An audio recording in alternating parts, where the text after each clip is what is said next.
My name is Rinat Ibragimov. I was born in Moscow, Russia, and at the moment I'm principal double bass of London Symphony Orchestra. I am David Ballesteros. I play violin with the London Symphony Orchestra and I come from Canary Islands, Tenerife. Well, my mother was very keen on everybody in the family learning music. She's a music lover. And my father was an ocean lover. He was a sailor. So that's my main two loves in this life. My parents were amateur musicians, and my mother was a singer, and my dad played accordion.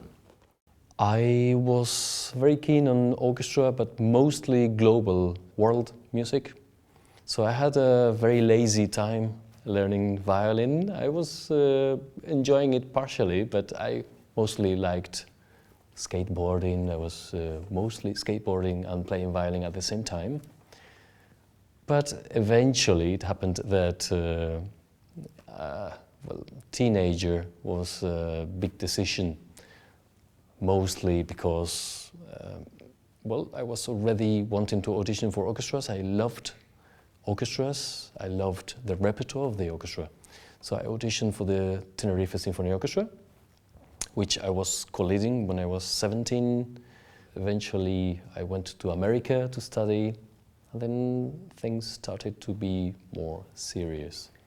When I started cello lessons at the age of 6, it didn't really go well. I really loved playing in the orchestra and loved music, but I didn't receive enough skills and good lessons. Then I was advised to take a bass. There was an orchestra festival in January every year, and I do remember seeing the LSO playing there. So I was really impressed. I thought, well, I would really love playing in an orchestra. So it never crossed my mind I was gonna jump to a London Symphony Orchestra.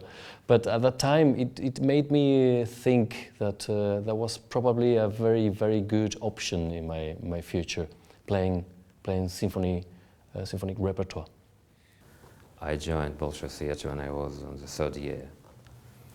At that time, it was a bad coincidence that we had a financial crisis, and all the best musicians and conductors started to leave.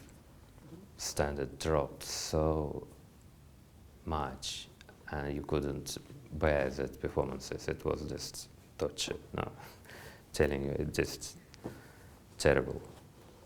And after a while, I just thought I can't carry on with this. It was approximately 9 years ago that I had a last-minute phone call from somebody looking desperately for a violin to replace somebody on illness. It was a quartet gig. The cellist was Tim Hugh, the violist was Andriy Vitovich, the other violin player was Evgeny Grach. Well, eventually I thought, why not? Going for it, because I love chamber music. I did that gig, and Tim Hugh was very keen on telling me, please, do audition, because it might happen that you get in the orchestra.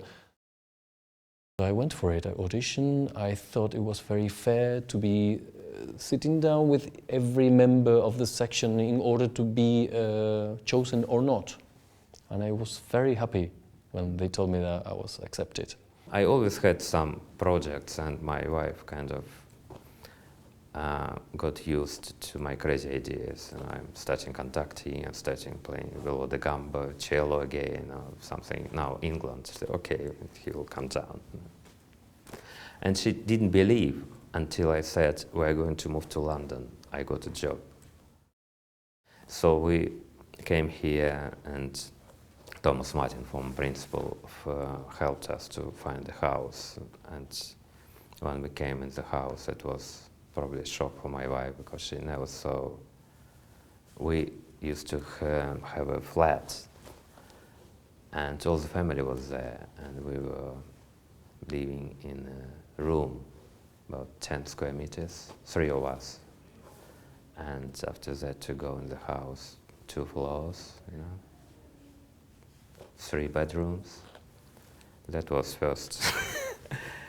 I would say the main change was the language, which makes a huge difference. You are lost in translation. Sometimes you do want to say something, and even though you translate, there's some other meaning happening, and you are very unaware of those subtleties. But I really adore being a foreigner in London and a foreigner in the orchestra. I do feel an outsider, and I will never become an Englishman. Even if I start my English lessons right now, still there is no. It's a different mentality. It's very different. I really consider myself very fortunate to be here, honestly. Because I'm completely different now from what I was. Because you've got so much information here, you're dealing with such fantastic musicians, and you're picking up and learning all the time. Playing with musicians like Gordon Nikolic, Tim Hugh, and all this solo. It's every concert you're picking up something you never heard before. So it's great experience.